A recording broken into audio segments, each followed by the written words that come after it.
వివాహానికి వెళ్ళేటప్పుడు అదే దోషం ఉన్నటువంటి వారితో వివాహం చేస్తే ఈ దోషం ఎప్పుడు నల్లిఫై అవుతుంది, ఎప్పుడు తొలగిపోతుంది? జనరల్ గా ఒకరు వివాహానికి వెళ్తున్నారంటే చాలా చక్కటి జీవితాన్ని అనుభవించాలని, వివాహ సంబంధాలు చాలా పటిష్టంగా ఉండాలని, సంతోషకరమైన జీవితాన్ని పొందాలని ప్రయత్నం చేస్తారు. ఎవరు విడిపోవాలనో, వివాహ రద్దు చేసుకోవాలనో, వారి యొక్క వివాహ జీవితాన్ని నరకప్రాయం చేసుకోవాలని ప్రయత్నించరు కదా.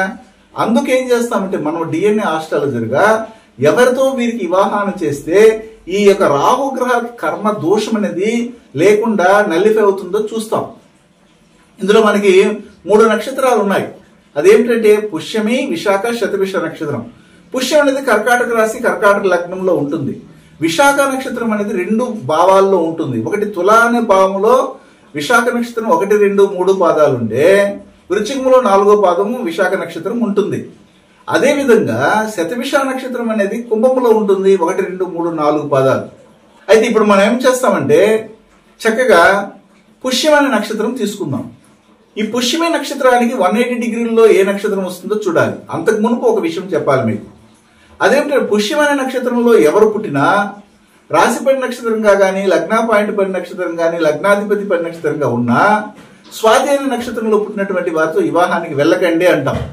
ఒక అబ్బాయి అమ్మాయిని పెళ్లి చేసుకోవాలనుకున్నా, అమ్మాయి అబ్బాయిని పెళ్లి చేసుకోవాలనుకున్నా, ఎవరు ఏ విధంగా వెళ్ళాలనుకున్నా ఒకరు స్వాతి నక్షత్రంలో పుట్టితే పుష్యమి నక్షత్రంలో వారితో వద్దు, అలాగే పుష్యమి నక్షత్రంలో పుట్టినటువంటి వారు స్వాతి నక్షత్రం వారితో వివాహం వెళ్ళొద్దు అని చెప్తాం. మిగిలిన శతభిష నక్షత్రము, విశాఖ నక్షత్రాల్లో పుట్టినటువంటి వారికి ఏమి రిస్ట్రిక్షన్ ఏమి లేవు.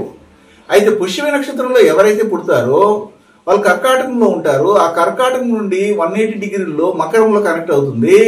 అయితే ఎవరితో మీరు వివాహం చేసుకుంటే బాగుంటుంది అనేది మనం చర్చిస్తాం. ఇందులో ఉత్తరాషాఢ నక్షత్రం కనెక్ట్ అవుతుంది, మరి శ్రవణ నక్షత్రం కనెక్ట్ అవుతుంది. కాబట్టి అంటే పుష్యమి నక్షత్రములో బాగా వినండి, పుష్యమి నక్షత్రం 1, 2 పాదాలు ఉంటాయి. ఆ 2 పాదాలు వచ్చి ఉత్తరాషాఢ నక్షత్రము 3, 4 పాదాలని తాకుతాయి.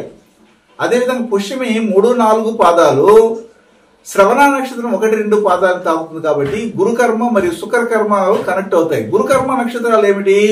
హస్త, మృగశిర, ఉత్తరాషాఢ నక్షత్రాలు. శుక్రకర్మ నక్షత్రాలు ఏమిటంటే ఆరుద్ర, చిత్త, శ్రవణ నక్షత్రాలు. అంటే ఈ 6 నక్షత్రాల కలయికతో ఈ పుష్యమి నక్షత్రంలో పుట్టినటువంటి వారికి వచ్చే భాగస్వామి ఉంటారు. సహజంగానే ప్రకృతి మనకు అలాంటి విషయాలను అందిస్తుంది. కానీ మనకు తెలియకుండా తీసుకునే నిర్ణయాల వల్ల ఆ వ్యవస్థ అనేది చెడిపోతా ఉంది.